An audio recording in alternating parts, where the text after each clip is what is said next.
Hello students, welcome to the Swami Vivekananda institute. Myself doctor Aarti Malik. हम जो है नेट के लिए जून जो 2024 का जो एग्ज़ाम होने वाला है नेट का, उसके लिए जो इम्पोर्टेंट टॉपिक्स हैं, मोस्ट इम्पोर्टेंट टॉपिक्स जहाँ से क्वेश्चंस पूछे जाते हैं, वो क्लासेस आपके लिए लेके आ रहे हैं। तो आज की जो क्लास होगी वो होगी introduction to organic chemistry. Organic chemistry का इंट्रोडक्शन जो है हम लोग देखेंगे आज। ऑर्गेनिक केमिस्ट्री का नाम सुनते ही सबसे पहली चीज़ जो दिमाग में आती है वो आती है इतने बड़े बड़े मॉलिक्यूल्स, इतनी बड़ी बड़ी मैकेनिज्म, इलेक्ट्रॉन का फ्लो कहाँ से कहाँ हो रहा है। मतलब किसी के ऊपर भी प्लस आ जाता है, कहीं भी माइनस आ जाता है। और एक्सेप्शंस की अगर हम बात करें तो नंबर ऑफ एक्सेप्शंस, इतने सारे एक्सेप्शंस हैं, चाहे वो ऑर्गेनिक उठा लो, इनऑर्गेनिक उठा लो, फिजिकल उठा लो। बट बाकी में आप इनऑर्गेनिक में आप लॉजिक लगा सकते हो या याद रख सकते हो, ऑर्गेनिक में ना आप लॉजिक लगा सकते ना ही याद रख सकते, इतने सारे एक्सेप्शंस हो जाते हैं। तो वहाँ आपके लिए होता है कि सबसे बेसिक चीज़ जो बच्चे मिस कर जाते हैं और जो मुझे लगता है कि बच्चों को बताई भी बहुत अच्छे से नहीं जाती, बोल दिया था ये रिएक्शन है, इसमें ये रिएक्टेंट ये हुआ और ये प्रोडक्ट बना। ये मेन नहीं है ऑर्गेनिक समझने के लिए। जो मेन चीज़ है आपको समझना है कि इलेक्ट्रॉन का फ्लो कहाँ से हो रहा है। ठीक है, इलेक्ट्रॉन किसके ऊपर इलेक्ट्रॉन ज़्यादा है, किसके ऊपर इलेक्ट्रॉन कम है, तो इलेक्ट्रॉन का फ्लो कहाँ से कहाँ होगा, कम ज़्यादा से कम की तरफ होगा। ठीक है, कौन इलेक्ट्रोफाइल है, कौन न्यूक्लियोफाइल है, ये पहचानना है।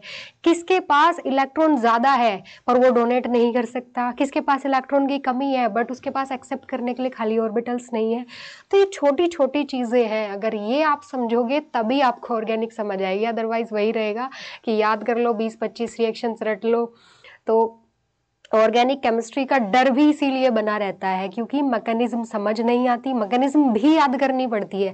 भाई मैकेनिज्म क्या है कि इलेक्ट्रॉन का फ्लो रहा है, कहीं से प्रोटॉन निकल रहा है, तो उसमें याद रखने जैसा क्या है। वो तो जैसे आप किसी भी मॉलिक्यूल को देखोगे तो समझोगे, अच्छा यहाँ पे चार्ज आया है तो अब ये चीज़ होनी चाहिए, तो उसको याद थोड़ी करना, उसको समझना है। और उसको समझने के लिए जो आपकी बेसिक चीज़ें हैं, मैंने बताया इलेक्ट्रोफाइल, न्यूक्लियोफाइल, कौन कहाँ अटैक करेगा, किसके पास कौन एसिड है, कौन बेस है, और किसके पास इलेक्ट्रॉन्स की कमी है, किसके पास इलेक्ट्रॉन्स ज़्यादा है, ये सारी चीज़ें। इसके अलावा जो कोवेलेंट बॉन्ड होता है, सारी प्रॉब्लम कोवेलेंट बॉन्ड के साथ है। आयनिक बॉन्ड में तो कोई दिक्कत है ही नहीं, आयनिक रिएक्शन तो सिंपल होती है।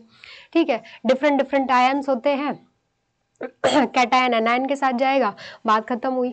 आयनिक रिएक्शन के साथ कोई दिक्कत नहीं है, सारी प्रॉब्लम, सारा झगड़ा जो है वो कोवेलेंट बॉन्ड के साथ है, क्योंकि कोवेलेंट बॉन्ड में होती है इलेक्ट्रॉन की शेयरिंग, और शेयरिंग वाली चीज़ों पे हमेशा लड़ाई झगड़े होते हैं, चाहे वो एटम्स हो चाहे वो इंसान हो। तो जहाँ पे कहते हैं ना झगड़े की जड़ ही क्या होती है, शेयरिंग होती है।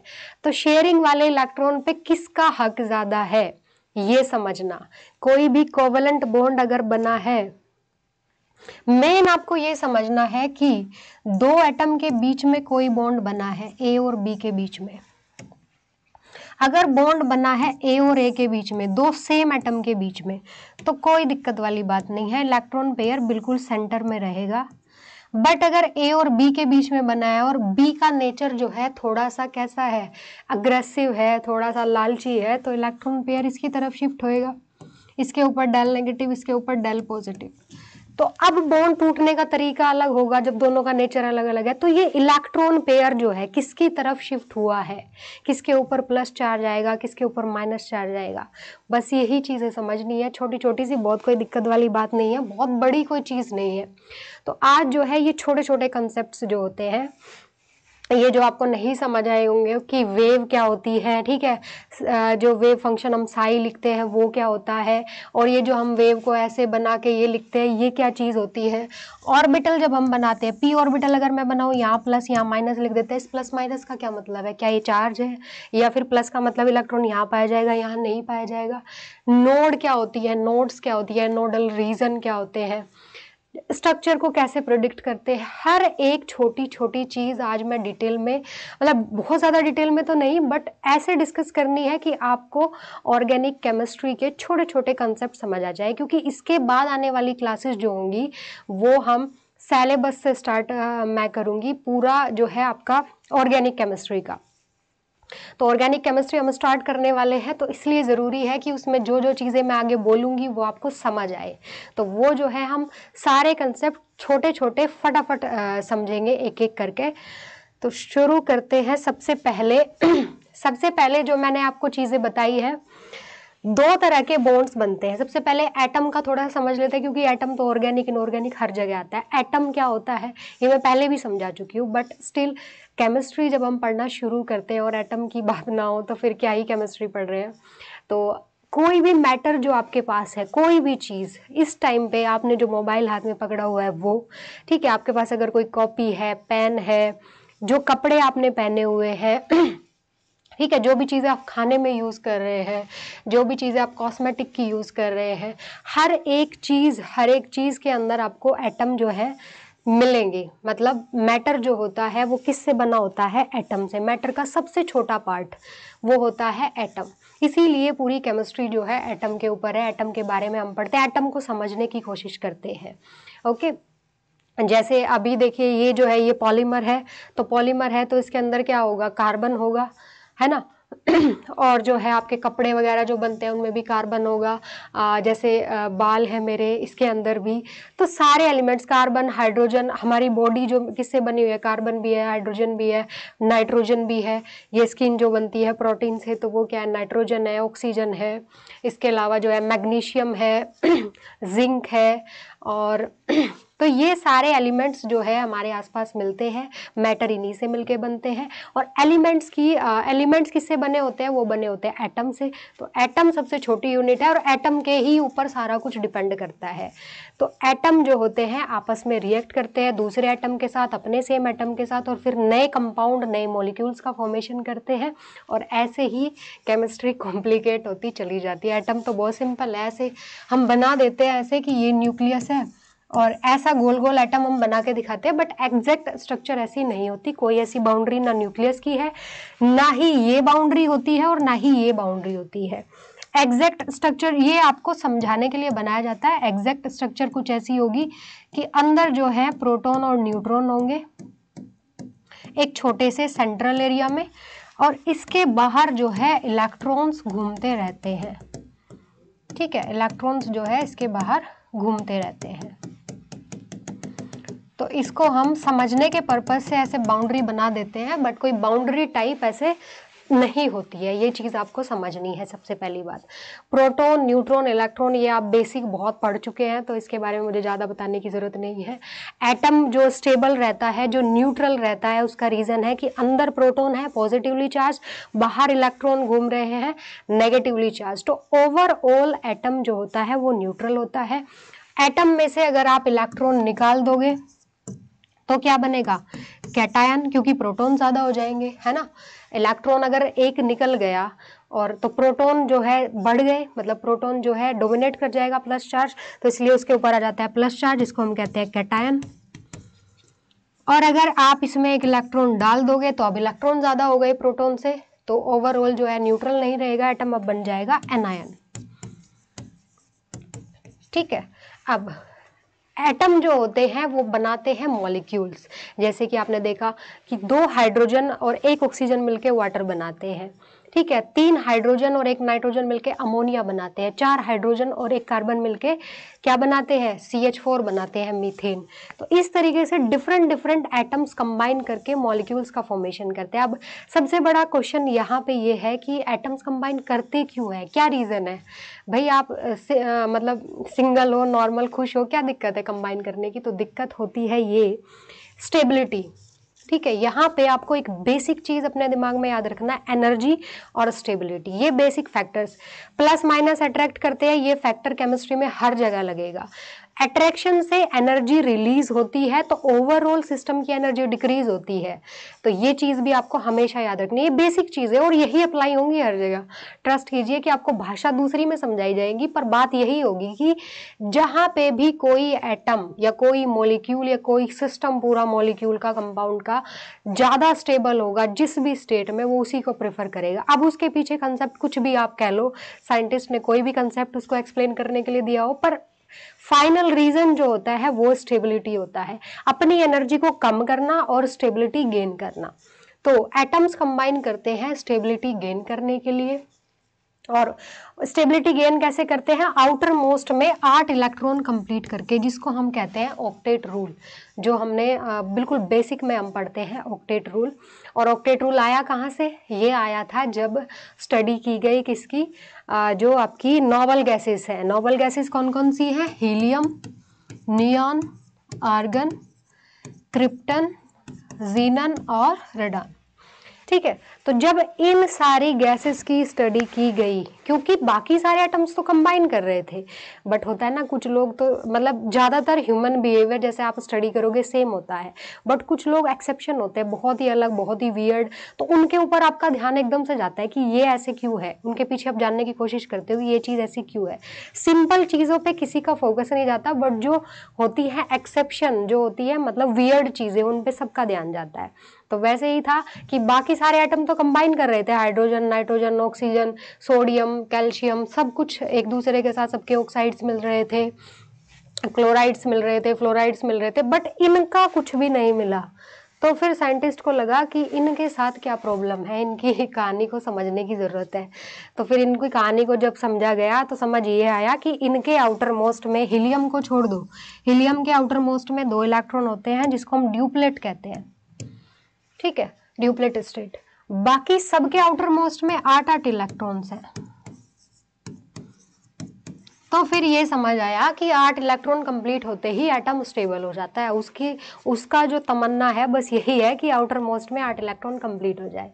तो यहाँ से ये आया ऑक्टेट रूल कि आउटर मोस्ट में 8 इलेक्ट्रॉन कंप्लीट होते ही ऐसा इनर्ट गैस जैसा बिहेवियर शो करने लगते हैं। एटम्स को 8 इलेक्ट्रॉन कंप्लीट करने हैं, वो जैसे भी करे। अब वो उसके पास करने के कौन से तरीके हैं, उसके पास करने के 2 तरीके हैं। पहला है by the transfer of electron, ठीक है, और दूसरा है by the sharing of electron.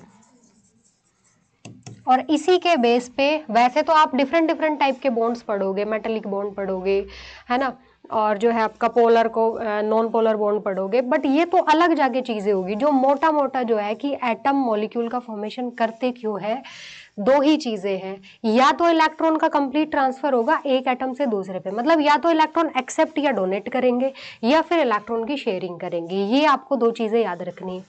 Transfer कैसे, जैसे सोडियम क्लोराइड का फॉर्मेशन होता है, NaCl, आपको पता है नॉर्मल साल्ट आपके घरों में यूज होता है, आपके किचन में हमेशा मिलेगा। तो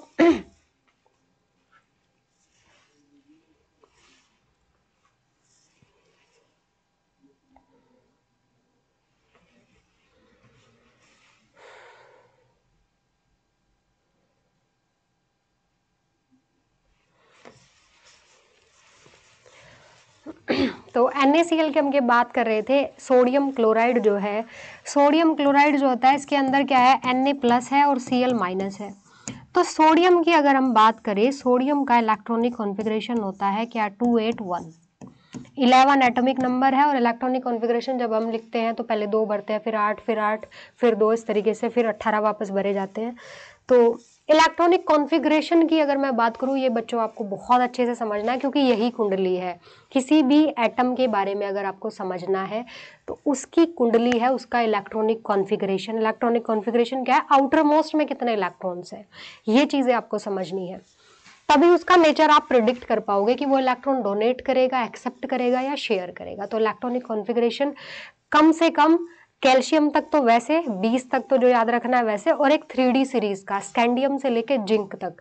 और इसके अलावा जो आपके हेलोजन्स है पूरे FCl, Bri, इन सब का इलेक्ट्रॉनिक कॉन्फ़िगरेशन तो आपके टिप्स पे होना ही चाहिए अगर आपको केमिस्ट्री जो है आगे समझनी है, ये तो जरूरी है।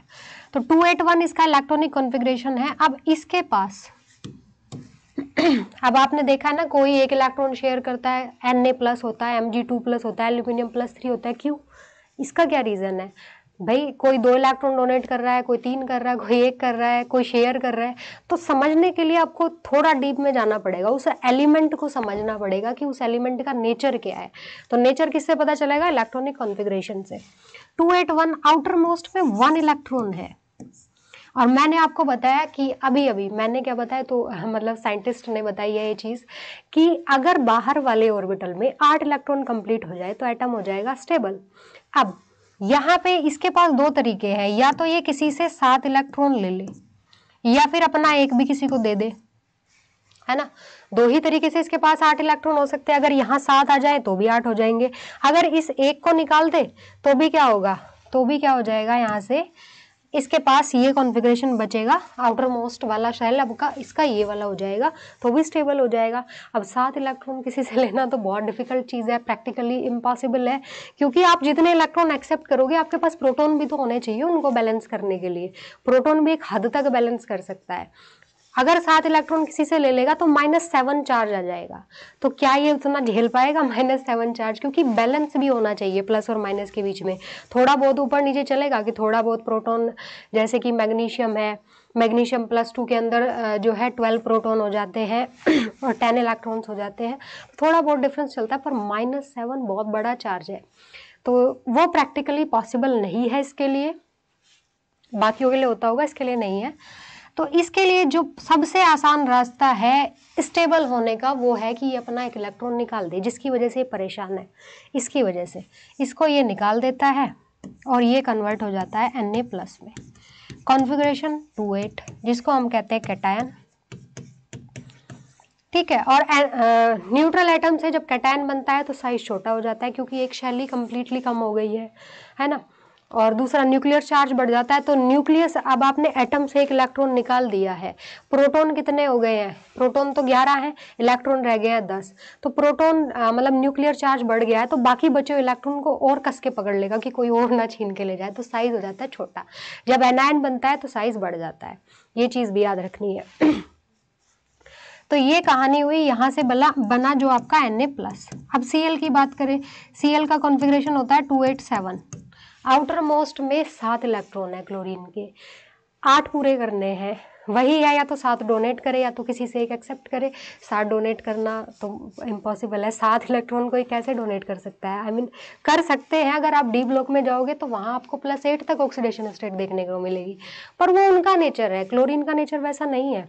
क्लोरीन का तो आपको पता ही है, हेलोजन फैमिली है, तो इलेक्ट्रॉन छीनते हैं, डोनेट कहाँ करते हैं, डोनेट तो बड़ी मजबूरी में जाके करते हैं। तो 287 है, तो मतलब ये एक इलेक्ट्रॉन एक्सेप्ट करेगा और कन्वर्ट हो जाएगा 288 में, दैट इज Cl-। तो Na+ है और Cl- है, एक प्लस चार्ज एक माइनस चार्ज, दोनों एक दूसरे के साथ रहेंगे ड्यू टू अट्रैक्शन फोर्स, कोई बॉन्डिंग नहीं है, ठीक है, अट्रैक्शन फोर्स की वजह से एक दूसरे के साथ है ये दोनों।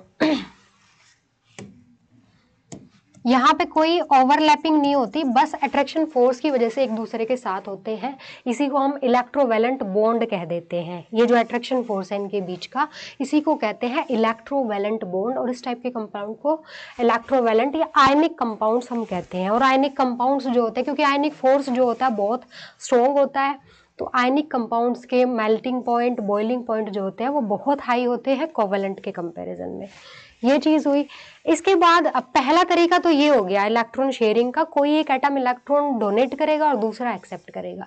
दूसरा तरीका ये है कि अगर कोई ऐसा एटम आ जाए जो इलेक्ट्रॉन डोनेट करने के लिए तैयार ही ना हो, जिसका नेचर ही ना हो इलेक्ट्रॉन डोनेट करने का जो है, तो वहां पे होती है शेयरिंग। जैसे मैं बात करूं Cl की, 2 Cl एटम है, दोनों सेम टाइप के कमीने नेचर के हैलोजेंस हैं, दोनों के आउटर मोस्ट में 7 है।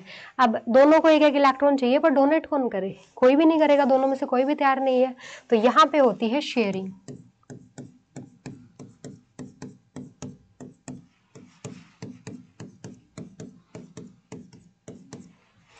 ठीक है, दोनों के साथ साथ इलेक्ट्रॉन आउटर मोस्ट के मैंने इसके बाहर बना दिए हैं। अब ये क्या करेंगे, एक दूसरे का मुंह देखेंगे, एक दूसरे से बात करेंगे कि हाँ भाई क्या करना है, स्टेबिलिटी तो अक्वायर करनी पड़ेगी, पर कैसे की जाए, ट्रांसफर तो इलेक्ट्रॉन ना ये कर सकता ना मैं कर सकता, तो शेयरिंग कर लेते हैं। तो ये एक एक इलेक्ट्रॉन की कर लेते हैं शेयरिंग, इसी को हम कह देते हैं कोवेलेंट बॉन्ड। मतलब अगर आप इसके इलेक्ट्रॉन्स काउंट करोगे तो ये वाला इधर काउंट होगा, अगर आप इसके काउंट करोगे तो ये वाला इधर काउंट होगा। तो ये जो 2 इलेक्ट्रॉन होते हैं ये दोनों को बिलोंग करते हैं, दोनों का बराबरी का हक होता है, इनके ऊपर बराबरी का होना चाहिए, जब शेयरिंग हुई है तो बराबरी का होना चाहिए, ठीक है। तो ये इसके न्यूक्लियस से भी अट्रैक्टेड है और इसके न्यूक्लियस से भी अट्रैक्टेड है, इस तरीके से बनता है मॉलिक्यूल, और ये है हमारा कोवेलेंट बॉन्ड। पर यहाँ तक तो सब ठीक था, कहानी स्टार्ट होती है जब यही कोवेलेंट किसी ऐसे एटम के बीच में बन जाए जब दोनों का नेचर अलग अलग हो। अगर HCl आ जाए, एक क्लोरीन की जगह हाइड्रोजन आ गया है, अब जो इलेक्ट्रॉन पेयर है इसके ऊपर अभी भी दोनों का हक तो होना चाहिए, पर क्या होता है कि हाइड्रोजन बहुत सीधा साधा एलिमेंट, क्लोरीन के रेस्पेक्ट में इलेक्ट्रोनेगेटिविटी बहुत कम है, तो क्या होगा कि ये जो है क्लोरीन इसको बहला फुसला के इलेक्ट्रॉन को अपनी तरफ खींच लेता है और ये शिफ्ट हो जाता है इसकी तरफ सेंटर में ना रह के, और पार्शियल चार्ज डेवलप हो जाता है। इसी को हम कहते हैं electron displacement in sigma bond या कोवेलेंट बॉन्ड।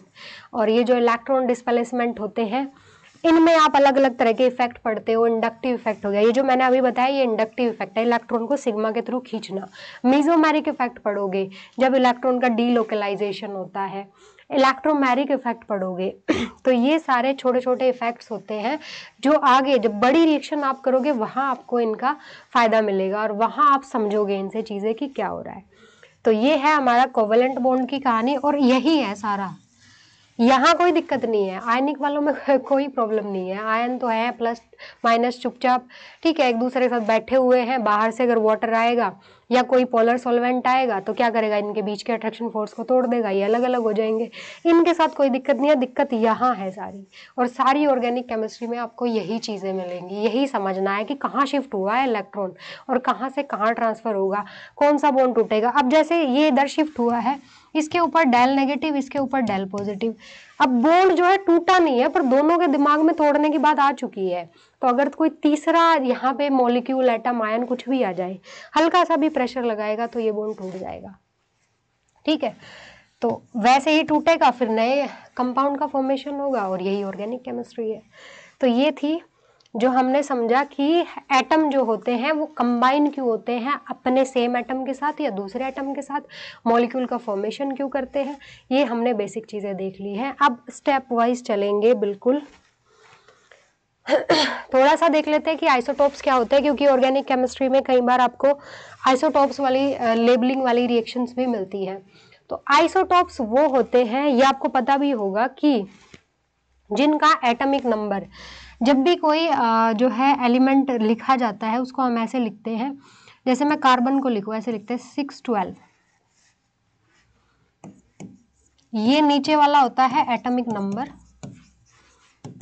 और ये होता है एटॉमिक मास, ठीक है, एटॉमिक नंबर और एटॉमिक मास। तो जिनका एटॉमिक नंबर सेम हो पर एटॉमिक मास डिफरेंट हो उनको हम कहते हैं आइसोटॉप्स। और आइसोटॉप्स जो है आपको डेफिनेशन नहीं याद रखनी, डेफिनेशन आपसे कहीं नहीं पूछी जाएगी, ये तो बच्चों वाली बात है।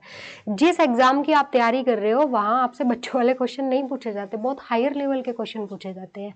ये चीज़ें वहाँ आपसे डायरेक्ट काम नहीं आएगी, इनडायरेक्ट आपको याद रखनी है ना। स्पेशली ये जो आपको काम आएगा ये आएगा जब आप पढ़ोगे जो है स्पेक्ट्रोस्कोपी, जब आप पढ़ोगे NMR, जब आप पढ़ोगे वहाँ पे आपको ये चीज़ें काम आएंगी। तो आपको आइसोटोप्स याद रखने हैं हाइड्रोजन के,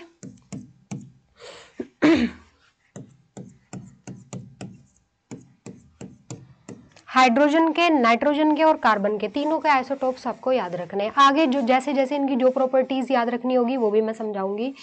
तो हाइड्रोजन के तीनों कौन कौन से होते हैं, पहला होता है हाइड्रोजन, दूसरा होता है ड्यूटेरियम जिसको D से लिखते हैं, और तीसरा होता है ट्राइटियम जिसको T से लिखते हैं। 1H1, 1H2, 1H3। Atomic number same है, एटॉमिक मास अलग अलग हो जाता है। और एटॉमिक मास वेरी क्यों करता है, एटॉमिक नंबर का मतलब नंबर ऑफ इलेक्ट्रॉन्स तो सेम होंगे, ठीक है, नंबर ऑफ न्यूट्रॉन्स जो है इनमें ऊपर नीचे हो जाते हैं। अब नाइट्रोजन का जैसे नाइट्रोजन 714, नाइट्रोजन 715, कार्बन का 612, 613 और 614। 12 वाला आप ज़्यादा पढ़ते हो, है ना, ज़्यादातर अगर ऐसा है कि तीनों एग्जिस्ट करते हैं तो हम बात 12 कार्बन 12 की ही क्यों करते हैं, ये 13 14 की क्यों नहीं करते, क्योंकि इनकी नेचुरल अबंडेंस बहुत कम है। आपने कार्बन का कोई आपने कोई कोयला उठाया, कोयला क्या कार्बन ही तो है, तो उसके अंदर, उस सैंपल के अंदर अगर आप डिटेक्ट करोगे सबसे ज़्यादा आपको C12 मिलेगा, अराउंड 90% लगा लो, उसके बाद आपको 13 मिलेगा और सबसे कम मिलेगा 14। तीनों के अलग अलग यूज है।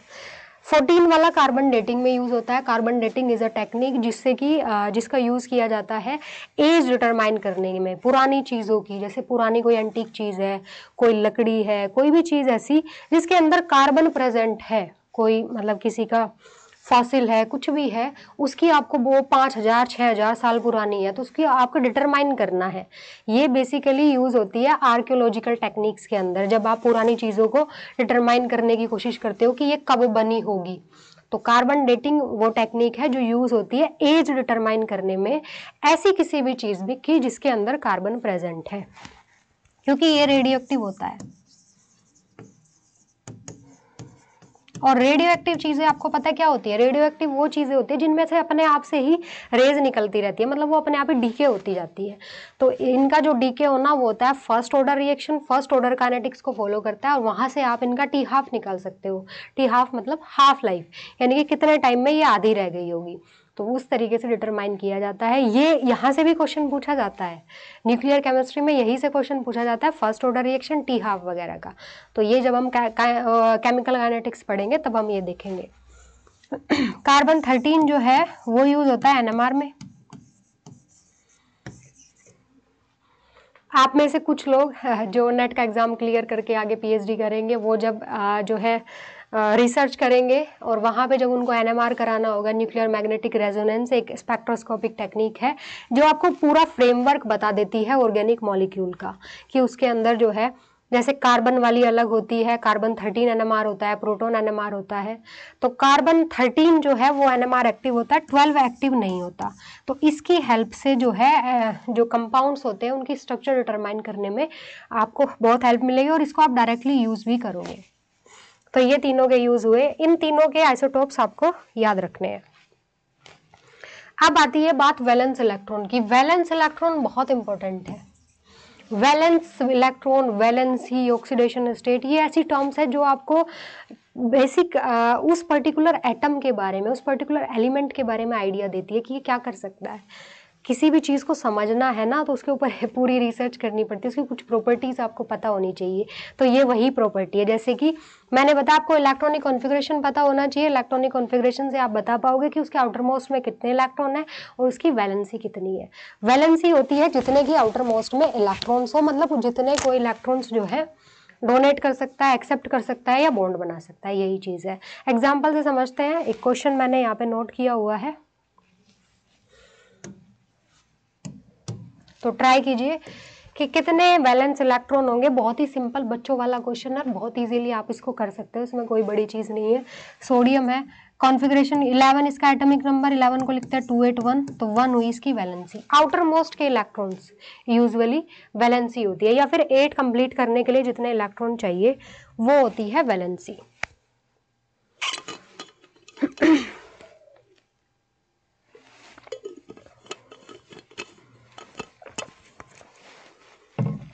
तो आप इन सब का ट्राई कर सकते हो। जैसे नियोन है, नियोन का कितना होता है 10, 2, 8, तो वैलेंसी 0 होगी क्योंकि आउटर मोस्ट में 8 इलेक्ट्रॉन है, और 8 पूरे करने के लिए कोई भी जितने इलेक्ट्रॉन डोनेट करेगा या एक्सेप्ट करेगा वही उसकी वैलेंसी है। नेक्स्ट चीज है ये मैं आपको बता सकती हूँ, ये आपको मैं बता चुकी हूँ already. The atom in organic compound can form a fix number of bond. ठीक है, वैलेंसी क्यों इंपॉर्टेंट है? क्योंकि जितनी वैलेंसी है उतने ही बॉन्ड बनाएगा। जैसे Cl है, Cl की वैलेंसी होती है 1, तो सिर्फ Cl एक ही बॉन्ड बनाता है। हाइड्रोजन की वैलेंसी होती है 1, कार्बन की होती है 4, टेट्रा वैलेंसी जिसको हम बोलते हैं, तो कार्बन 4 बॉन्ड बनाता है। और कार्बन के बारे में अलग से बात करेंगे क्योंकि कार्बन के ऊपर तो एक पूरी केमिस्ट्री की ब्रांच ही है जिसको हम ऑर्गेनिक केमिस्ट्री कहते हैं। कार्बन के सबसे ज़्यादा कंपाउंड्स मिलते हैं, ये बात आपको पता है। तो क्यों इतने ज़्यादा कंपाउंड कार्बन फॉर्म करता है, इसके लिए आपको उसके कुंडली में जाना पड़ेगा, उसका नेचर समझना पड़ेगा, तो इसके लिए अलग से बात करेंगे। तो इसीलिए आपको वैलेंसी पता होनी चाहिए, क्योंकि तभी आपको पता होगा कि कोई भी एटम कितने बॉन्ड बना सकता है। जैसे नाइट्रोजन का है, नाइट्रोजन का आपने देखा होगा NH3 और NH4 पॉजिटिव भी देखा होगा। बहुत बच्चों को कंफ्यूजन रहता है नाइट्रोजन में कि नाइट्रोजन के आउटर मोस्ट में कितने इलेक्ट्रॉन है। नाइट्रोजन का कॉन्फ़िगरेशन क्या होता है, 7 एटॉमिक नंबर है, 2 और 5। है ना। अब या तो ये 5 बॉन्ड बनाए या फिर कितने बनाए, 3, 8 - 5 3। ज्यादातर आपने इसको 3 बॉन्ड्स बनाते हुए देखा होगा, लेकिन जब ये 4 बॉन्ड बनाता है तो इसके ऊपर प्लस चार्ज आता है, पर नाइट्रोजन कभी भी 5 बॉन्ड नहीं बनाता। ये बात आपको याद रखनी है। और उसके पीछे रीजन क्या है कि इसके पास डी ऑर्बिटल नहीं है। नाइट्रोजन का कॉन्फ़िगरेशन 2 5, तो ये हो जाएगा 2s2 और 2p3।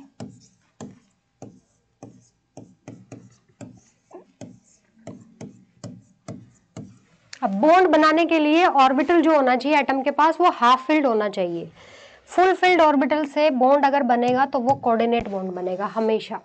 अगर कोवेलेंट बॉन्ड बनना है तो हाफ फिल्ड ऑर्बिटल होना चाहिए, एक इलेक्ट्रॉन इसका होगा एक दूसरे का आएगा तभी तो बॉन्ड बनेगा। तो इसके पास जो हाफ फिल्ड ऑर्बिटल्स हैं वो कितने हैं, वो 3 हैं। हाफ फिल्ड ऑर्बिटल्स है 3, तो ये इन तीनों के साथ 3 बॉन्ड बनाता है। चौथा बॉन्ड जब बनाएगा तो ये इसको पूरा का पूरा लोन पेयर डोनेट करना पड़ता है, क्योंकि इसमें जो है इलेक्ट्रॉन यहाँ से एक्साइट होकर यहाँ नहीं जा सकता, क्योंकि 2 के अंदर डी नहीं होता है।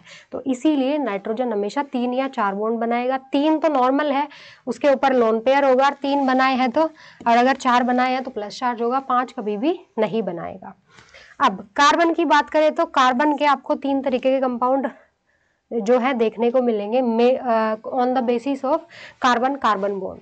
कार्बन कार्बन बॉन्ड 3 टाइप के हो सकते हैं, डबल बॉन्ड, सिंगल बॉन्ड और triple bond. Carbon total 4 bond बनाता है। कार्बन कार्बन के बीच में अगर सिंगल बॉन्ड है तो बाकी 3 हाइड्रोजन जुड़ी होगी और इनको हम कहते हैं एल्केन्स। ठीक है, कार्बन कार्बन के बीच में डबल बॉन्ड है तो बाकी 2 हाइड्रोजन, इनको हम एल्कीन्स कहते हैं। और अगर ट्रिपल बॉन्ड है तो इनको एल्काइंस कहते हैं।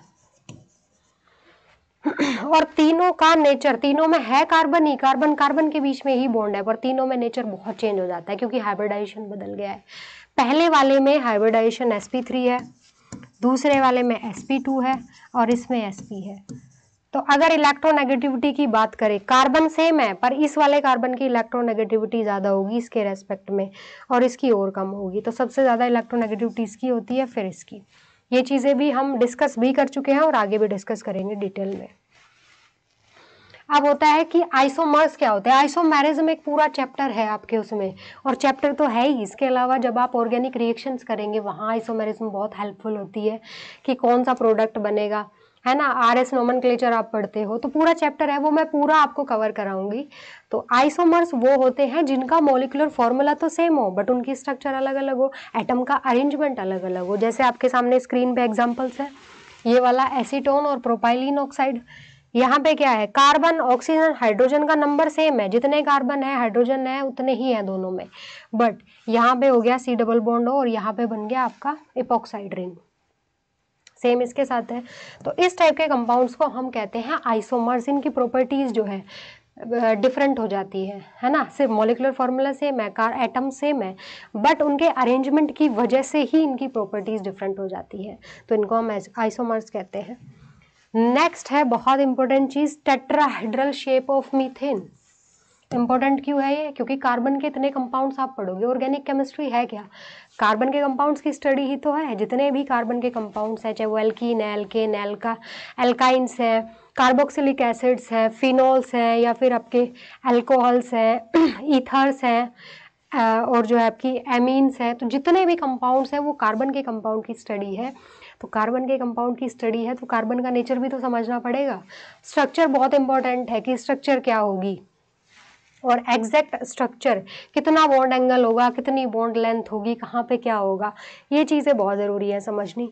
और ये टेट्राहेड्रल शेप और ये एंगल तो अपने दिमाग में नोट कर लो, क्योंकि इसके ऊपर बहुत सारी चीज़ें आएंगी जो आपको यहीं से समझ आने वाली है, इसके बिना आप जो नहीं समझ पाओगे। तो टेट्राहेड्रल शेप निकल के कैसे आई है CH4 की, एक बार फटाफट से देख लेते हैं। देखिए, जब किसी भी मॉलिक्यूल की, वैसे तो आप इसको कैसे भी बना दो, आपकी मर्जी है, यूजुअली हम ऐसे बनाते हैं, आपको ऐसे बनाना है आप ऐसे बनाओ,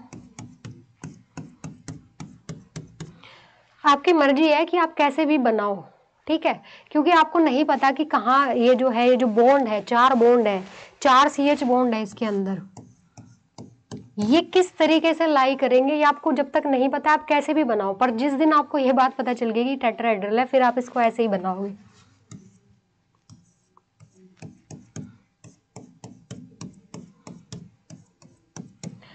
अब एक पर्टिकुलर शेप होती है मॉलिक्यूल की, क्यों होती है पर्टिकुलर शेप? क्योंकि जब बॉन्ड्स बनते हैं, जैसे CH4 की मैं बात करूं, CH4 जब बॉन्ड बना है, 4 बॉन्ड बने हैं इसके अंदर, CH 4 CH बॉन्ड है, तो ये जो बॉन्ड है ये कोवलेंट बॉन्ड है, और इनका जो बॉन्ड पेयर होगा, ये जो बॉन्ड पेयर होंगे कार्बन हाइड्रोजन का, हम मान के चलते हैं कि अप्रोक्स सेंटर में होता है, क्योंकि इलेक्ट्रोनेगेटिविटी में बहुत ज्यादा डिफरेंस नहीं है। इनके बीच में होगा रिपल्शन, है ना, क्योंकि इलेक्ट्रॉन इलेक्ट्रॉन एक दूसरे को क्या करेंगे भाई, एक इलेक्ट्रॉन पेयर इस बॉन्ड का है, एक इस बॉन्ड का, तो दोनों के बीच में क्या है, रिपल्शन है। इलेक्ट्रॉन इलेक्ट्रॉन एक दूसरे को रिपेल करते हैं, इलेक्ट्रॉन न्यूक्लियस अट्रैक्ट करते हैं, तो इनके बीच में जो रिपल्शन होगा, उस रिपल्शन की वजह से ये एक दूसरे के बहुत ज्यादा पास नहीं आ सकते हैं, है ना, बहुत ज्यादा पास आने पे अनस्टेबल हो जाएंगे, तो ये फिक्स हो जाते हैं एक जगह पे जहां वो रिपल्शन मिनिमम हो। और इन केस ऑफ CH4 जो रिपल्शन जहां पे मिनिमम होगा वो इनके बीच का बॉन्ड एंगल कहलाता है, उसको कहते हैं 109 डिग्री 28 मिनट। इतने बॉन्ड एंगल पे अगर ये दो जो है आपके ये रहेंगे बॉन्ड पेयर्स, तो इनके बीच में रिपल्शन मिनिमम होगा और स्टेबिलिटी मैक्सिमम होगी, तो इसीलिए ये इस टाइप की स्ट्रक्चर को ही प्रिफर करते हैं हमेशा। इसको हम कहते हैं टेट्राहेड्रल शेप। और ये आती कैसे है, कैसे आप पता कर सकते हो, तो CH4 का केस हो गया, वाटर की बात करो, अमोनिया की बात करो, इतने सारे मॉलिक्यूल्स है, कहाँ तक आप उनकी स्ट्रक्चर याद करोगे? तो उसके लिए कुछ जो है थ्योरीज दी गई है, कुछ कंसेप्ट है, जैसे आपका एक थ्योरी है ये वाली,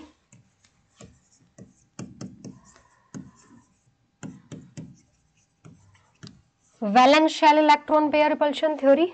valence shell electron pair repulsion theory ये कहती है कि जो वैलेंस शेल के इलेक्ट्रॉन्स होते हैं, जब वो बॉन्ड बनाते हैं तो उनके बीच में होता है रिपल्शन, और रिपल्शन की वजह से मॉलिक्यूल एक ऐसी ज्योमेट्री को एक्वायर करना चाहता है जहां पे वो रिपल्शन मिनिमम हो, और वही उसकी एग्जैक्ट शेप होती है। इसके अलावा हाइब्रिडाइजेशन है, हाइब्रिडाइजेशन से आप शेप जो है मॉलिक्यूल की स्ट्रक्चर बता सकते हो। हाइब्रिडाइजेशन के ऊपर मैंने पूरी वीडियो एक बनाई हुई है कि कैसे प्रिडिक्ट करते हैं हर एक टाइप का, sp3 sp2 sp टाइप का, जब लोन पेयर आ जाएगा तब क्या होगा, सारा मैंने डिस्कस किया हुआ है, आप प्लेलिस्ट में जाके चेक कर सकते हो। अभी मैं यहाँ पे इसका बता देती हूँ CH4 का। अब जिसका भी आपको हाइब्रिडाइजेशन निकालना है, पहले सेंट्रल एटम को पकड़ लो। यहाँ पे सेंट्रल एटम है हमारा कार्बन। कार्बन के आउटर मोस्ट में 4 इलेक्ट्रॉन्स होते हैं, आउटर मोस्ट के इलेक्ट्रॉन्स लिख लो। अब उसने कितने बॉन्ड बनाए हैं, 4। हाइड्रोजन सिंगल बॉन्ड बनाता है, तो एक एक के साथ बनाएगा, चारों बॉन्ड बना दिए। अब हर एक बॉन्ड को आप ऐसे नाम देते चलो। हाइब्रिडाइजेशन क्या होता है, sp ऐसे करके देते जाना है, एक S होता है, उसके बाद 3 P होते हैं, उसके बाद 2 D होते हैं, इस तरीके से। तो इसको मैंने S दिया, इसको दिया P, इसको भी दिया P और इसको भी दिया P, तो हाइब्रिडाइजेशन हमारा आया sp3। ठीक है, स्टीरिक नंबर से भी आप देख सकते हो यहाँ पे कितने बॉन्ड पेयर है, टोटल 4 बॉन्ड पेयर है, तो स्टीरिक नंबर हुआ 4, और 4 स्टीरिक नंबर में एक S होगा और 3 P होंगे। sp3 में अगर लोन पेयर नहीं है तो टेट्राहेड्रल शेप होती है, अगर लोन पेयर भी आ जाएंगे तब शेप चेंज हो जाएगी। तो ये पूरा एक अलग टॉपिक है जो मैंने पूरा डिस्कस किया हुआ है, और हाइब्रिडाइजेशन से क्वेश्चन पूछे जाते हैं आपके एग्जाम में, डायरेक्टली भी इनडायरेक्टली भी, और बिना हाइब्रिडाइजेशन के आप मॉलिक्यूल की शेप नहीं प्रेडिक्ट कर पाओगे, रिएक्शन मैकेनिज्म को नहीं समझ पाओगे। तो हाइब्रिडाइजेशन एक बेसिक कंसेप्ट है, इसको आप वैसे मत लेके चलिए कि चलो पढ़ लेंगे या छोड़ देंगे, नहीं, ये आपको पढ़ना है, समझना है अच्छे से। नेक्स्ट ऑक्टेट रूल, ये मैं आपको पहले समझा चुकी हूँ कि ऑक्टेट रूल क्या है और आयनिक और कोवेलेंट बॉन्ड क्या है, ये जो है हम पढ़ चुके हैं।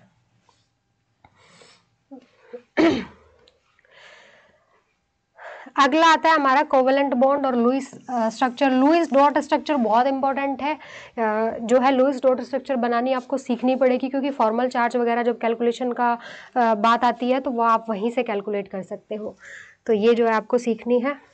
ये क्वेश्चन आप प्रैक्टिस कर सकते हो। Consider the following compound, decide whether the bond in them would be आयनिक और कोवेलेंट। तो क्वेश्चन ट्राई करें अपने आप से कि कौन से में कोवेलेंट होगा और किस में आयनिक होगा।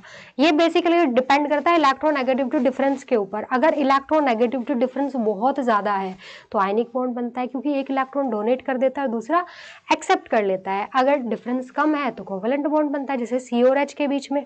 सी और एच के बीच में हमेशा बॉन्ड आयनिक कोवेलेंट होता है।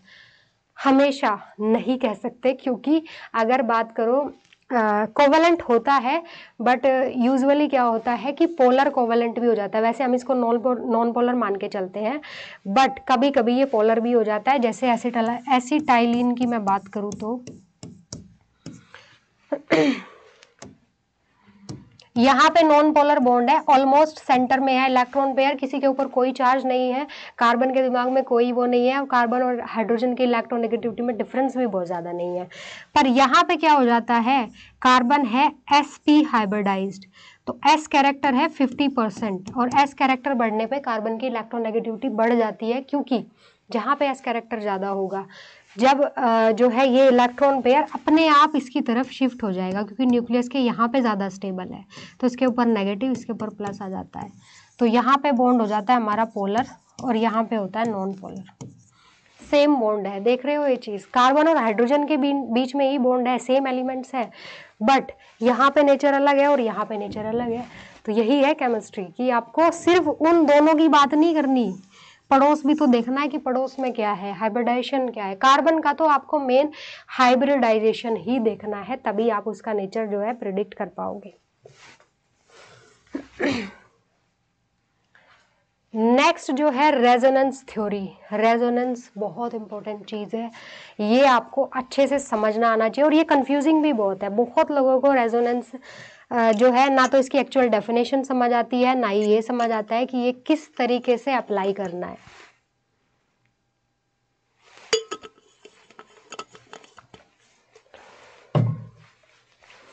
रेजोनेंस है क्या बेसिकली? देखिए, बेंजीन से मैं बात करती हूँ, क्योंकि बेंजीन जो है बहुत ही फेमस मॉलिक्यूल है और बेंजीन के बारे में आप सभी को पता है। बेंजीन की स्ट्रक्चर आपने ऐसे भी देखी होगी और ऐसे भी देखी होगी, और यही बॉन्ड को अगर मैं घुमा दूं तो ऐसे भी बन सकती है। तीनों स्ट्रक्चर में क्या डिफरेंस है? क्या तीनों एक है, या तीनों सही है, या इनमें से कौन सी सही है कौन सी गलत है? ये क्वेश्चन कभी आपके दिमाग में आया है? आप ऐसे भी बना देते हो, ऐसे भी बना देते हो, ऐसे भी बना देते हो। क्या तीनों सही है? क्या तीनों इसकी सारी प्रॉपर्टीज को एक्सप्लेन करती है? तो देखिए, रेजोनेंस क्या है कि जब कोई एक स्ट्रक्चर, बेंजीन को मैं ऐसे भी बना सकती हूँ, ऐसे भी बना सकती हूँ, उसको भूल जाइए अभी थोड़ी देर के लिए। ये दोनों स्ट्रक्चर्स हैं, यानी कि डबल और सिंगल बॉन्ड अल्टरनेट में है, पर हमें नहीं पता कि ये डबल किसके बीच में है ना। ये डबल बॉन्ड जो पाई बॉन्ड है, कौन से कार्बोनेट, इसके बीच में या इसके बीच में है? क्योंकि जब आप एक्सपेरिमेंटली डिटरमाइन करने गए तो आपको पता ही नहीं चला, आपको सबके बीच में डबल दिखा, सबके बीच में सिंगल दिखा। क्या होना चाहिए था? मिलना तो ऐसा कुछ चाहिए था कि 3 बॉन्ड लेंथ आपको एक जैसी मिलती, 1 2 3, ये तीनों बॉन्ड लेंथ एक जैसी मिलती और ये 3 एक जैसी मिलती। 2 टाइप की बॉन्ड लेंथ आपको मिलनी चाहिए अगर आप बेंजीन को एक्सपेरिमेंटली डिटरमाइन कर रहे हो। बॉन्ड लेंथ तो एक्सपेरिमेंटली डिटरमाइन होगी। 3 बॉन्ड लेंथ आपकी छोटी आनी चाहिए, क्योंकि डबल बॉन्ड है, डबल बॉन्ड छोटी होती है, और 3 आपकी बड़ी आनी चाहिए। बट जब आपने इसको, जब साइंटिस्ट ने इसको एक्सपेरिमेंटली ऑब्जर्व किया, बॉन्ड लेंथ डिटरमाइन करी, तो 6 की 6 एक जैसी थी। 6 बॉन्ड लेंथ एक जैसी, और वो भी डबल और सिंगल के बीच की, ना डबल थी ना सिंगल थी। अब ये तो बहुत बड़ा मतलब एक जो है शॉकिंग था, बहुत ही शॉकिंग चीज़ थी, क्योंकि एक्सपेक्ट तो वो यही कर रहे थे कि 3 डबल आए और 3 सिंगल आए, पर ऐसा हुआ नहीं, सारी की सारी एक जैसी आ गई। तो अब इस चीज़ को कैसे एक्सप्लेन किया जाए, क्योंकि ना डबल है ना सिंगल है, बीच का बॉन्ड है। यानी अगर मैं सिंगल को, डबल को 2 कह दूँ और इसको 1 कह दूँ, तो कहीं 1.5 के आसपास है बॉन्ड ऑर्डर जो है, और बॉन्ड लेंथ भी इन दोनों के बीच की है। तो इस चीज को एक्सप्लेन करने के लिए रेजोनेंस थ्योरी आई थी। रेजोनेंस थ्योरी ये कहती है कि जब आप एक स्ट्रक्चर से मॉलिक्यूल की सारी प्रॉपर्टीज को एक्सप्लेन नहीं कर सकते, तो उसकी बहुत सारी स्ट्रक्चर्स बनाई जा सकती है ना। और ये दोनों ही नहीं एक्सप्लेन कर पा रही, ना ये कर पा रही ना ये कर पा रही। कमाल की बात ये है। तो फिर उन सारी स्ट्रक्चर्स को मिला के, जितनी आप बना सकते हो सब बनाओ, और उनको मिला के फिर एक बना दो रेजोनेंस हाइब्रिड। फाइनली साइंटिस्ट ने कह दिया कि हमें नहीं पता कहाँ लगाना है आपको डबल बॉन्ड, आपकी मर्जी है, हमने चारों तरफ ऐसे घुमा दिया, है ना। अब नहीं पता हमें डबल बॉन्ड कहाँ है, सबके बीच में डबल है, सबके बीच में सिंगल है। तो इसको कहते हैं रेजोनेंस हाइब्रिड स्ट्रक्चर। ये है रेजोनेटिंग स्ट्रक्चर, ये फर्स्ट और ये सेकंड, और ये दोनों अलग अलग है, एक नहीं है, दोनों अलग अलग है। तो दोनों रेजोनेटिंग स्ट्रक्चर, इन दोनों से मिलके बना है रेजोनेंस हाइब्रिड। रेजोनेंस हाइब्रिड जो होता है उसकी एनर्जी बाकियों के कंपैरिजन में कम होती है और वो ही सारी प्रॉपर्टीज को एक्सप्लेन करता है। तो ये बॉन्ड लेंथ वाली बात थी, इसको ये इससे आप डिफाइन कर सकते हो, इन दोनों से डिफाइन नहीं कर सकते। तो यही है रेजोनेंस की, जब आप एक ही मॉलिक्यूल की इलेक्ट्रॉन को घुमाते जाते हो, एक ही मॉलिक्यूल की अलग अलग स्ट्रक्चर बनाते जाते हो और फिर उसका रेजोनेंस हाइब्रिड बनाते हो। जैसे कि कार्बोनेट की बात करूं, कार्बोनेट आयन होता है CO3 2-। अब कार्बन के साथ 3 ऑक्सीजन जुड़ी हुई है, 2 के ऊपर माइनस चार्ज, 1 के ऊपर डबल बॉन्ड। अब अगर आप इसको एक्सपेरिमेंटली डिटरमाइन करने जाओगे इनकी बॉन्ड लेंथ, तो आपको एक डबल बॉन्ड मिलना चाहिए, एक बॉन्ड लेंथ CO बॉन्ड की अलग और 2 बॉन्ड लेंथ मिलनी चाहिए अलग। लेकिन हुआ क्या कि तीनों एक जैसी थी, फिर वही बात आई, तीनों एक जैसी और तीनों ना डबल है ना सिंगल है, इनके बीच की है। तो फिर ऐसी चीज़ों को एक्सप्लेन करने के लिए ही रेजोनेंस थ्योरी आई और रेजोनेटिंग स्ट्रक्चर बनाएगी। तो आप इसकी अलग अलग बना सकते हो, इसके ऊपर माइनस चार्ज, डबल बॉन्ड यहाँ ले आओ, डबल बॉन्ड को घुमाते जाओ, पहले यहाँ ले आए अब यहाँ ले जाओ,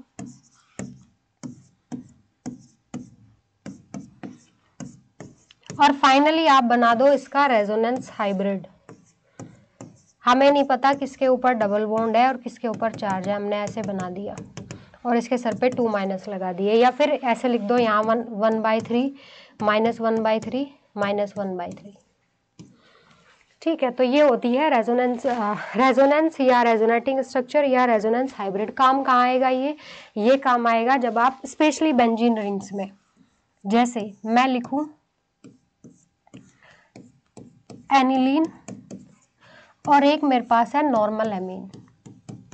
ठीक है, अब मुझसे कोई ये पूछे कि इन दोनों में कौन ज़्यादा बेसिक होगा। ठीक है, आपको एक क्वेश्चन दे दिया जाए, ऐसे क्वेश्चन पूछे जाते हैं बेसिसिटी के, एसिडिटी के, कि किसकी एसिडिक स्ट्रेंथ ज़्यादा है, किसकी बेसिक स्ट्रेंथ ज़्यादा है। तो अगर कोई मुझसे ये पूछे कि इन दोनों एमीन्स में कौन सी ज़्यादा बेसिक होगी, अब दोनों में तो NH2 ग्रुप है और दोनों में बाकी हाइड्रोकार्बन है, तो कंपेरिजन कैसे करोगे। बेसिक नेचर देखा जाता है कि जो लोन पेयर है, बेस क्या होते हैं, जो लोन पेयर डोनेट करते हैं, तो लोन पेयर कितना आसानी से डोनेट हो रहा है, बेसिक नेचर उतना ज़्यादा होगा, मतलब अवेलेबल है भी नहीं डोनेट करने के लिए। आपको दिख तो रहा है नाइट्रोजन के ऊपर लोन पेयर, यहाँ भी दिख रहा है, यहाँ भी दिख रहा है, पर अभी जब मैं इसकी स्ट्रक्चर ड्रॉ करूंगी तो ये वाला गायब हो जाएगा। कैसे, देखो ये यहाँ जाएगा, ये यहाँ चला जाएगा,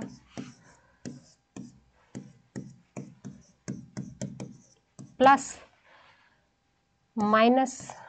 ठीक है, अब और बना दो इसकी, ये यहाँ गया, ये यहाँ चला गया,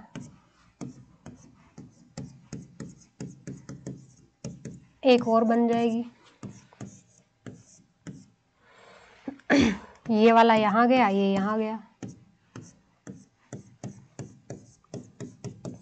तो ये जो है इलेक्ट्रॉन जो है, जब रेजोनेंस जहां भी होता है अपने आप ऐसे घूमते रहते हैं, है ना, कभी यहाँ कभी वहां, अपने आप ये होता रहता है, करना नहीं पड़ता, ये अपने आप होता रहता है। तो मतलब इसका जो लोन पेयर है वो आप देख रहे हो इसके ऊपर है ही नहीं, वो तो रिंग के साथ कॉन्जुगेशन में है, रिंग के साथ रेजोनेंस कर रहा है। तो अगर इसके पास लोन पेयर है ही नहीं और इसको कोई लोन पेयर मांगने आ जाए, H+ मांगने आया, इसके पास भी आया, इसके पास भी आया, तो जब इसके पास है ही नहीं है, तो पर अवेलेबल नहीं है, वो इन्वॉल्व है ऑलरेडी कहीं और, तो अवेलेबल ही नहीं है, तो डोनेट कैसे करेगा। तो ये डोनेट नहीं कर पाएगा इतना इजीली, ये कर देगा इजीली, क्योंकि इसका तो फालतू ही है, इसका तो किसी काम का है नहीं, तो ये H+ को इजीली दे सकता है। That is why it will be more basic compare to this, इसके कंपेरिजन में ये वाला ज़्यादा बेसिक होगा। तो रेजोनेंस वाली चीज़ें आपको ऐसे काम में आएगी, स्टेबिलिटी चेक करने में, एसिडिक स्ट्रेंथ चेक करने में, बेसिक स्ट्रेंथ चेक करने में, ये सब चीज़ों में रेजोनेंस थ्योरी या रेजोनेटिंग स्ट्रक्चर्स काम आती है। कुछ क्वेश्चंस मैंने आप लोग के लिए डाले हुए हैं, आप ट्राई कर सकते हैं। ये वाले देखिए कि यहाँ पे इसकी क्या रेजोनेटिंग स्ट्रक्चर बनेगी, अगर ये बॉन्ड यहाँ जाए तो ये कैसे बनेगा, ऐसे बनेगा, डबल बॉन्ड टूट जाएगा, इसके ऊपर माइनस आ जाएगा, ठीक है, तो इस तरीके से जो है आपको ट्राई करनी है। नेक्स्ट है क्वांटम मैकेनिक्स, बहुत ही इंपॉर्टेंट और कंफ्यूजिंग और डिफिकल्ट टॉपिक टू अंडरस्टैंड ज़्यादातर स्टूडेंट्स के लिए कि क्वांटम मैकेनिक्स क्या है, ड्यूअल नेचर क्या होता है इलेक्ट्रॉन का। कभी हम उसको एज अ पार्टिकल मान के चलते हैं, कभी एज अ वेव मान के चलते हैं। क्वांटम मैकेनिक्स में वेव आप मान के चलोगे उसको, और वेव के बेसिस पे ही आगे साई वगैरह ये सब चीज़ें होंगी। तो इसको थोड़ा थोड़ा समझ लेते हैं कि डिटेल में तो क्वांटम में ही पढ़ेंगे, पर थोड़ा थोड़ा जितना ऑर्गेनिक केमिस्ट्री के लिए ज़रूरी है उतना तो समझना पड़ेगा। देखिए, each wave function correspond to different energy state. Psi जो वेव फंक्शन है वो एक तरह की एनर्जी स्टेट है। अगर मैं वेव मान के चलता हूं तो हम ऐसे ड्रॉ करते हैं, है ना, ऊपर वाले को प्लस साइन दे दिया, नीचे वाले को माइनस साइन दे दिया। प्लस माइनस का मतलब यहाँ चार्ज नहीं है, ये आपको क्लियर करना है। ना चार्ज है, ना ही ये है कि जहाँ पे प्लस होगा वहाँ पे इलेक्ट्रॉन पाया जाएगा और जहाँ माइनस होगा वहाँ नहीं पाया जाएगा। ये जस्ट क्या है कि जो आपकी श्रोडिंगर वेव इक्वेशन है उसके जो सॉल्यूशंस आते हैं, है ना, वो पॉजिटिव आ रहे हैं नेगेटिव आ रहे हैं, उसके बेसिस पे ड्रॉ किया जाता है। तो ये जो एरिया है यहाँ पे, ये जब क्रॉस करके ऐसे जा रहा है, ये जो एरिया है इसको कहते हैं हम नोड। और नोड पे इलेक्ट्रॉन के पाए जाने की प्रोबेबिलिटी 0 होती है। इलेक्ट्रॉन के पाए जाने की प्रोबेबिलिटी को हम लिखते हैं साई स्क्वायर। ठीक है, तो ये यहाँ पे नोड पे 0 होती है। ऐसा रीजन जहाँ पे इलेक्ट्रॉन के पाए जाने की प्रोबेबिलिटी 0 हो उसको हम कहते हैं नोड। जैसे पी ऑर्बिटल की बात करूँ, पी को हम ऐसे बताते हैं, इसको प्लस कह दूँ, इसको माइनस कह दूँ, बिल्कुल ऐसा ही है। ये वाला एरिया यहाँ पे इलेक्ट्रॉन या तो यहाँ मिलेगा या यहाँ मिलेगा, माइनस में भी मिलेगा। माइनस का मतलब ये नहीं है कि यहाँ पे नहीं पाया जाएगा, यहाँ भी पाया जाएगा, यहाँ भी पाया जाएगा। इलेक्ट्रॉन या तो ऐसे होगा, इस तरीके से होता है पी ऑर्बिटल, ये नहीं होता, ऐसे होता है। इलेक्ट्रॉन या तो इधर है या इधर है, यहाँ नहीं है, तो इसको हम कहते हैं नोड, ऐसे को। और रेडियल और एंगुलर नोड होती है जहाँ से क्वेश्चन पूछे जाते हैं, दोनों से। ठीक है, रेडियल और एंगुलर। ये वाली एंगुलर नोड है और आगे जाके जो यहाँ पे मिलेगी वो रेडियल नोड होगी। इसके बाद जो है आपका कंस्ट्रक्टिव और डिस्ट्रक्टिव इंटरफेरेंस। जब दो वेव्स मिलती है, कब मिलती है, जब अगर आप इलेक्ट्रॉन को एज अ वेव कंसीडर कर रहे हो तो दो एटम एक दूसरे को अप्रोच करे और वो मॉलिक्यूल का फॉर्मेशन करे, मतलब उनके बीच में बॉन्डिंग हो, तो दो तरीके की ओवरलैपिंग होती है, कंस्ट्रक्टिव और डिस्ट्रक्टिव। आके मैं बताऊंगी। अगर इस तरीके से इन फेज ओवरलैपिंग होती है तो हम उसको कहते हैं कंस्ट्रक्टिव, अगर आउट ऑफ फेज होती है तो डिस्ट्रक्टिव। आगे अभी देखते हैं ये चीज। आगे बॉन्डिंग और एंटी बॉन्डिंग में हम इसको डिटेल में पढ़ेंगे। Square of wave function, Sai जो है वेव फंक्शन है और इसका स्क्वायर जो होता है वो होता है प्रोबेबिलिटी ऑफ फाइंडिंग इलेक्ट्रॉन, जिसको हम ऑर्बिटल भी कहते हैं। ऑर्बिटल को अगर डिफाइन करना है तो ऑर्बिटल वो रीजन है जहाँ पे इलेक्ट्रॉन के पाए जाने की प्रोबेबिलिटी सबसे ज़्यादा होती है और इसको हम साई स्क्वायर कहते हैं, probability of finding at electron. ठीक है, तो जैसे कि 1s ऑर्बिटल है, 1s के अंदर कोई भी रेडियल नोड नहीं होती, बस 2s के अंदर एक रेडियल नोड होती है, एक एरिया ये, और यहाँ से यहाँ जब जंप करोगे तो ये वाले एरिया को हम नोड कह देते हैं। ये वाला हमारा P है, P में ये वाला नोडल प्लेन है। इसके बाद जो है कुछ बेसिक लॉज हैं अफबाउ पॉली का, ये सब आपको पता है। अफबाउ का मतलब है कि इलेक्ट्रॉन जो है इंक्रीजिंग ऑर्डर में एनर्जी के भरे जाते हैं, पहले 1s 2s 2p 3s इस तरीके से बढ़ते जाते हैं। कि ये यहाँ पे न्यूक्लियस है, इसके बाद ये आपकी K शेल, ये वाली L, ये वाली M और ये वाली N। ठीक है, तो इसको अगर मैं 1 कह दूँ तो 1 के अंदर होता है 1s, इसको अगर मैं 2 कह दूँ तो 2s और 2p होता है, इसको अगर मैं 3 कह दूँ तो 3s 3p। तो इस तरीके से एनर्जी जो है बढ़ती जा रही है। जो न्यूक्लियस के पास वाले ऑर्बिटल्स हैं उनकी एनर्जी कम होती है। क्यों होती है? मैंने आपको बताया था, एनर्जी का डायरेक्ट रिलेशन है किसके साथ, जहाँ अट्रैक्शन फोर्स ज़्यादा होगा वहाँ पे एनर्जी क्या होगी, ज़्यादा कम होगी, है ना। तो यहाँ जो इलेक्ट्रॉन होगा वो न्यूक्लियस के बहुत पास है, तो न्यूक्लियस के साथ उसका अट्रैक्शन बहुत अच्छा है, इसलिए उसकी एनर्जी कम है। तो इस वाले लेवल की एनर्जी भी कम होती है। जैसे जैसे दूर जाता जाएगा एनर्जी बढ़ती चली जाएगी और इलेक्ट्रॉन बढ़ते हुए क्रम में भरे जाते हैं। यही अफबाउ का लॉ है। पॉली का एक्सक्लूजन प्रिंसिपल ये क्या कहता है कि 3 क्वांटम नंबर्स की वैल्यू सेम हो सकती है, चौथी की नहीं। मतलब एक ऑर्बिटल के अंदर, ये ऑर्बिटल है, इसके अंदर 2 इलेक्ट्रॉन्स आ सकते हैं मैक्सिमम, और दोनों की स्पिन अपोजिट होगी, ये कहता है। होर्न्स का रूल ये कहता है कि पहले जो है इलेक्ट्रॉन एक एक भरे जाएंगे, बाद में पेयरिंग होगी। पहले ही पेयरिंग नहीं कर देनी है, ये गलत है, ये सही है।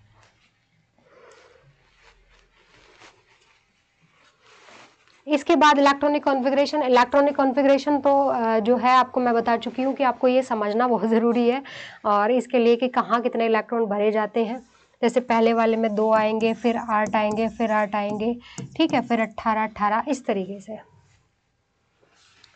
मॉलिक्यूलर ऑर्बिटल्स, ये बहुत इंपॉर्टेंट है, क्योंकि ये चीज़ आई थिंक आप बाकी चीज़ें, आप एटम इमेजिन कर सकते हो, आपको बाकी चीज़ें क्लियर होंगी, पर मॉलिक्यूलर ऑर्बिटल्स बनते कैसे हैं, बॉन्डिंग मॉलिक्यूलर ऑर्बिटल्स क्या होते हैं, एंटी बॉन्डिंग मॉलिक्यूलर ऑर्बिटल्स क्या होते हैं, ये आपको थोड़ा सा क्लियर करना होगा।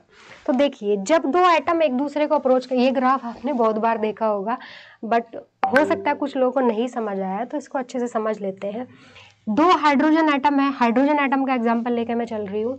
2 हाइड्रोजन एटम है, जब वो एक दूसरे से दूर दूर है, यहाँ पे इनके बीच में कोई अट्रैक्शन नहीं है ना, ना अट्रैक्शन ना रिपल्शन, अभी दूर दूर है एक दूसरे से। तो अभी जो है एनर्जी जो है, इधर की तरफ एनर्जी बढ़ रही है और इधर की तरफ इंटर न्यूक्लियर डिस्टेंस बढ़ रही है। अभी दूर दूर है तो एनर्जी ज़्यादा है, जैसे ही एक दूसरे के पास आएंगे तो इनके बीच में क्या होगा, अट्रैक्शन होना शुरू होगा। अट्रैक्शन कैसे, एक का न्यूक्लियस दूसरे के इलेक्ट्रॉन को अट्रैक्ट करेगा, है ना, और जैसे ये वाला इसका इलेक्ट्रॉन है तो ये इसके न्यूक्लियस के साथ अट्रैक्टेड होगा, ये वाला इसका इसके साथ, तो अट्रैक्शन बढ़ता जाएगा, यहाँ पे आ गया, ठीक है।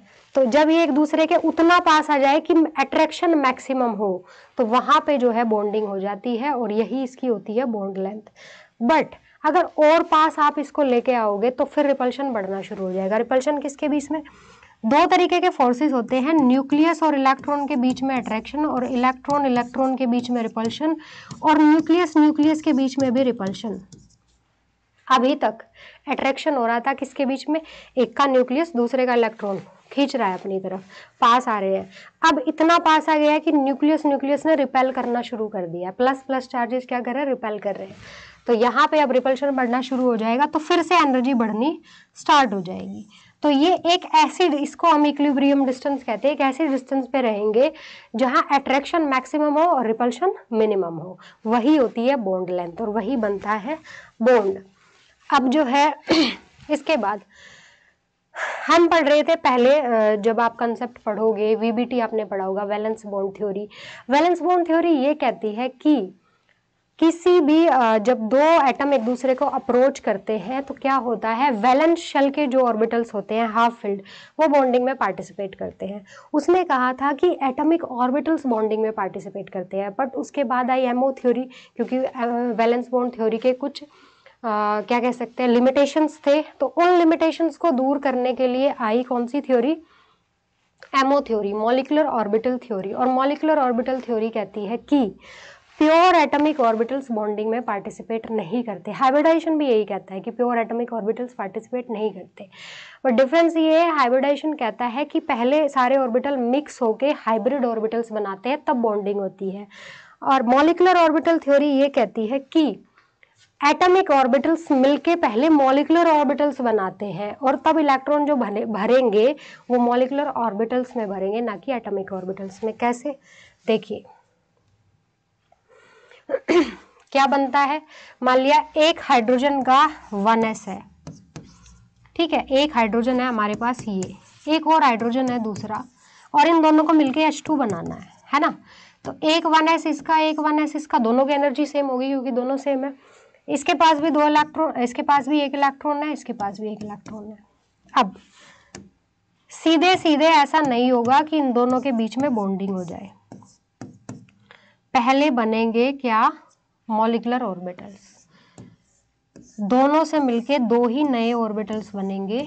एक को हम कहते हैं BMO, बॉन्डिंग मॉलिक्यूलर ऑर्बिटल, एक को कहते हैं हम ABMO। बॉन्डिंग मॉलिक्यूलर ऑर्बिटल की एनर्जी एटॉमिक ऑर्बिटल से कम होती है। एनर्जी जिस ऑर्बिटल की कम होगी, अगर उसमें इलेक्ट्रॉन जाएगा तो वो स्टेबिलिटी देगा मॉलिक्यूल को। तो अगर इसके अंदर इलेक्ट्रॉन भरेंगे तो बॉन्डिंग स्ट्रॉन्ग होगी, इसीलिए इसको बॉन्डिंग मॉलिक्यूलर ऑर्बिटल कहते हैं, क्योंकि ये बॉन्डिंग को फेवर करता है। अगर इसके अंदर इलेक्ट्रॉन्स जाएंगे तो ये जो होगा मॉलिक्यूल की एनर्जी बढ़ जाएगी, तो वो ये बॉन्डिंग को फेवर नहीं करता, इसलिए इसको एंटी बॉन्डिंग कहते हैं, क्योंकि इसकी एनर्जी एटॉमिक ऑर्बिटल के रेस्पेक्ट में ज़्यादा है। देख रहे हो आप जैसा, तो इसको हम जैसे सिग्मा कहते हैं, इसको कहते हैं sigma star, sigma sigma star, pi pi star. बनते कैसे ये, जब इन फेज ओवरलैपिंग होती है या कंस्ट्रक्टिव ओवरलैपिंग होती है, देखिए ऐसे वाली, तब बनता है BMO। और जब आउट ऑफ फेज ओवरलैपिंग होती है तब बनता है ABMO, और इसमें ये होती है नोड। ठीक है, बॉन्डिंग में नोड नहीं होती है, एंटी बॉन्डिंग में क्या होती है, ये नोड होती है। और यहाँ से आपसे क्वेश्चन पूछे जाते हैं मॉलिक्यूलर ऑर्बिटल थ्योरी से। आपको एमओ डायग्राम जो है C2 का और N2 का, O2 का, F2 का, हेट्रो में अगर बोलो CO का, OH का, इन सब के, CN का, इन सब के मॉलिक्यूलर ऑर्बिटल डायग्राम को बहुत अच्छे से कवर करना है, और इनके सारे क्वेश्चंस, बॉन्ड लेंथ के, बॉन्ड ऑर्डर के, सब तरह के। तो मॉलिक्यूलर ऑर्बिटल थ्योरी बहुत इंपॉर्टेंट है। अब आता है रेस्ट्रिक्टेड रोटेशन क्या होता है। देखिए, अगर कार्बन कार्बन के बीच में सिंगल बॉन्ड है तो सिंगल बॉन्ड को आप रोटेट कर सकते हो, सिंगल बॉन्ड जो है रोटेट हो जाता है इजीली, और उसके लिए बहुत कम एनर्जी लगती है। इसलिए जो है बहुत सारे कन्फर्मेशन इथेन वगैरह के, इथेन प्रोपेन के, हेक्सेन के आपने पढ़े होंगे, बहुत सारे बन जाते हैं क्योंकि इसको आप इजीली रोटेट कर सकते हो। पर जो डबल बॉन्ड होता है उसमें आप कार्बन कार्बन को रोटेट, अगर ये कार्बन है, ये कार्बन है, सिंगल बॉन्ड के थ्रू जुड़े हैं तो आप इसको रोटेट कर सकते हो ऐसे, पर डबल बॉन्ड के थ्रू जुड़े हैं तो आप रोटेट नहीं कर सकते। ये चीज आपको मैकेनिज्म में काम आएगी कि डबल बॉन्ड के थ्रू जो रोटेशन होता है वो रेस्ट्रिक्टेड होता है। Bond length of ethyne, ethane और इथीन और इथेन, ये आपको पता ही है कि सिंगल बॉन्ड की बॉन्ड लेंथ जो ज़्यादा होती है उसके बाद होती है डबल की, और सबसे कम होती है ट्रिपल की। ठीक है, ये आपको पता है क्योंकि जो है पास पास आते जाते एटम्स, जितने ज़्यादा बॉन्डिंग स्ट्रॉन्ग होती जाएगी बॉन्ड ऑर्डर बढ़ेगा। बॉन्ड ऑर्डर यहाँ पे 1 है, यहाँ पे 2 है, यहाँ पे 3 है। बॉन्ड ऑर्डर बढ़ेगा तो बॉन्ड लेंथ घटेगी, तो बॉन्ड लेंथ जो होती है बॉन्ड ऑर्डर के इनवर्सली प्रोपोर्शनल होती है। नेक्स्ट है how to interpret and write structure formulas. Basic से हम शुरू करते हैं। अलग अलग तरीके से आप मॉलिक्यूल्स को, कंपाउंड के स्ट्रक्चर को इंटरप्रेट कर सकते हो। जैसे सब ये वाला बॉल एंड स्टिक मॉडल, ये आपने देखा होगा बुक्स में ज़्यादातर। डॉट फॉर्मूला, जैसे कि लुईस डॉट स्ट्रक्चर होती है। डैश फॉर्मूला, ये हम बॉन्ड करके ऐसे ऐसे दिखाते हैं ना, CH CH ऐसे। इसके बाद है कंडेंस फॉर्मूला, अगर आप ऐसे लिख दो, मैं इथाइल अल्कोहल को ऐसे लिख दूँ CH3 CH2OH। इसके बाद होता है बॉन्ड लाइन फॉर्मूला, ये वाला। जैसे मेरे को लिखना है इथेनॉल को, तो मैं इस तरीके से लिखूंगी। इसके बाद आता है 3D वाला, 3D जिसमें आप अबव द प्लेन और बिलो द प्लेन रिप्रेजेंट करते हो चीज़ों को। जैसे ये है, इस वाली लाइन का मतलब है पेपर, जो प्लेन है मॉलिक्यूल का उसके अबव द प्लेन, और इस वाली का मतलब, इस वाली सॉलिड लाइन का मतलब होता है अबव द प्लेन, प्लेन के अबव, और इसका होता है बिलो। अगर ये प्लेन है, ये अबव द प्लेन है और ये बिलो द प्लेन है, इस तरीके से होता है। तो ये वाली हमारी 3D होती है। स्टीरियो केमिस्ट्री के लिए आपको ये वाला समझना पड़ेगा। यूजुअली हम जब नेट के जो क्वेश्चंस करते हैं, जो एग्जाम में आते क्वेश्चंस, वो आपको इस टाइप से मिलेंगे। ये वाले सब ये लगा लो जो 12th लेवल के एग्जाम्स हैं वहाँ पे बच्चे तैयारी करते हैं, वहाँ पे आपको यहाँ होता है, ये काफ़ी एडवांस थोड़ा सा लेवल होता है। तो आपको इस तरीके के फॉर्मूलाज लेके ही मैकेनिज्म वगैरह ट्राई करनी है। अब जो जो चीज़ें हमने पढ़ी उनमें से क्या चीज़ आपको अपने दिमाग में बिल्कुल सेव करके रखनी है जो हर जगह अप्लाई होगी। तो उसमें से सबसे पहली चीज़ ऑपोजिट चार्जेस अट्रैक्ट। ये कुछ नया नहीं है, ये आपने पहले भी पढ़ा हुआ है, फिजिक्स में भी पढ़ा होगा, केमिस्ट्री में भी। ये बेसिक चीज़ है और ये बेसिक ही हम नहीं पकड़ पाते। ट्रस्ट में यही हर जगह अप्लाई होंगी चीज़ें। समझाया आपको अलग तरीके से जाएगा, बट ये आपको याद रखना है कि ऑपोजिट चार्ज हमेशा जो है अट्रैक्ट करेंगे। न्यूक्लियस इलेक्ट्रॉन को अट्रैक्ट करेगा हमेशा। लाइक चार्जेस रिपेल, इलेक्ट्रॉन के बीच में हमेशा रिपल्शन होगा। न्यूक्लियस के बीच में हमेशा रिपल्शन होगा। और जहाँ पे ये सारे चार्जेस, ये सारे अट्रैक्शन रिपल्शन फोर्स बैलेंस हो जाते हैं, वहीं पे दो एटम स्टेबल हो जाते हैं। तो यही चीज़ देखनी है। Nature tends towards state of lower potential energy. कोई भी चीज़ नेचर में जो एग्जिस्ट करती है वो हमेशा अपनी एनर्जी को कम करना चाहती है, क्योंकि एनर्जी और स्टेबिलिटी में इनवर्स रिलेशन होता है। एनर्जी ज़्यादा और स्टेबिलिटी कम, और हर कोई स्टेबल होना चाहता है, हर कोई। आप जो पढ़ रहे हो, आप जो तैयारी कर रहे हो, किसके लिए कर रहे हो? स्टेबिलिटी के लिए, कि अच्छा पढ़ लोगे, अच्छा एग्ज़ाम निकालोगे, अच्छी जॉब होगी। तो स्टेबिलिटी का ही सारा खेल है एटम्स में भी और हमारी दुनिया में भी। Orbital overlap stabilise molecule. जब ऑर्बिटल्स ओवरलैप करते हैं तो इससे मॉलिक्यूल्स जो है स्टेबलाइज होते हैं। कैसे? मान लिया एच की ही मैं बात करूं, दो हाइड्रोजन एटम है, दोनों के इलेक्ट्रॉन पेयर जब बॉन्ड बन जाता है, H2 मॉलिक्यूल जब बनता है, तो ये सेंटर में होता है दोनों के, हम मान के चलते हैं ऐसा। अब देखो, पहले ये इलेक्ट्रॉन जो था सिर्फ इस वाले न्यूक्लियस के साथ अट्रैक्टेड था, अभी ये जो है इसके साथ भी अट्रैक्टेड है। तो अब दो न्यूक्लियस के साथ अट्रैक्शन है, तो अट्रैक्शन बढ़ गया है। अट्रैक्शन बढ़ गया है तो क्या होगा? एनर्जी घट जाएगी, और एनर्जी घटेगी तो स्टेबिलिटी बढ़ेगी, क्योंकि नेचर हमेशा चाहता है कि एनर्जी घटे और स्टेबिलिटी बढ़े। तो यही सारे बेसिक कंसेप्ट थे जो हमारे लिए ज़रूरी थे। इसके अलावा जो है बाकी जो मोस्ट इम्पॉर्टेंट टॉपिक है GOC के, जनरल ऑर्गेनिक केमिस्ट्री के, उसमें से कुछ चीज़ें मैंने डिस्कस की हैं, कुछ चीज़ें आगे आने वाली क्लासेस में डिस्कस करेंगे, और आगे से ऑर्गेनिक केमिस्ट्री को प्रॉपर जो है आपके सिलेबस वाइज हम लेके चलेंगे। Thank you so much for watching us. मिलते हैं आपसे नेक्स्ट वीडियो में।